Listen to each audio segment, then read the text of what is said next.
Chers membres d'Église et chers amis, bonjour.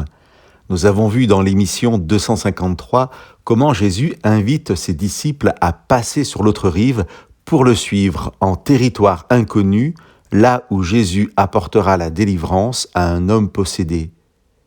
Nous avons vu aussi que la traversée du lac ne se fait pas sans grosses difficultés à cause de la tempête.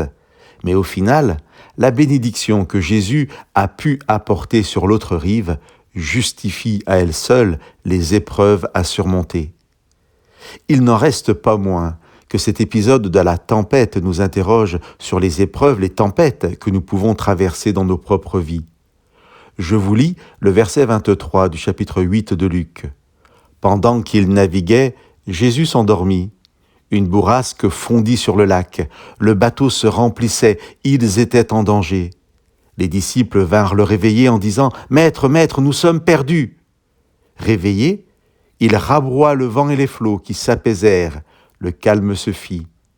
Puis il leur dit « Où est votre foi ?» Peut-on y voir une espèce de parabole pour nos vies aujourd'hui ? Il semble compliqué de faire le parallèle. Au temps de Jésus, celui-ci, pleinement homme, est soumis aux limites physiques comme tout un chacun. N'économisant jamais sa personne, il est suffisamment fatigué pour s'endormir durant une tempête. Aujourd'hui, nous sommes ceux pour qui Jésus a dit avant de monter au ciel « Voici, je suis avec vous tous les jours jusqu'à la fin du monde ». Jésus est présent par son esprit et, pleinement Dieu, libéré de ses limites humaines, la question de son sommeil prêterait à sourire si elle était encore posée. L'enseignement de ce texte pour nous est bien sûr dans la question que Jésus pose une fois le calme revenu. Où est votre foi ? Il n'en dit pas plus, et il y a deux manières de comprendre l'interrogation. Où est votre foi ? Si vous aviez la foi comme un grain de moutarde, vous auriez pu commander à la tempête. Ou alors, où est votre foi ? Ne savez-vous pas que personne ne peut vous arracher de ma main ? Chers amis, je choisis cette deuxième lecture.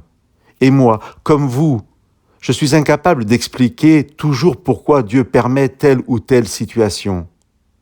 Mais Dieu nous donne la foi pour être dans la paix, assuré de sa présence.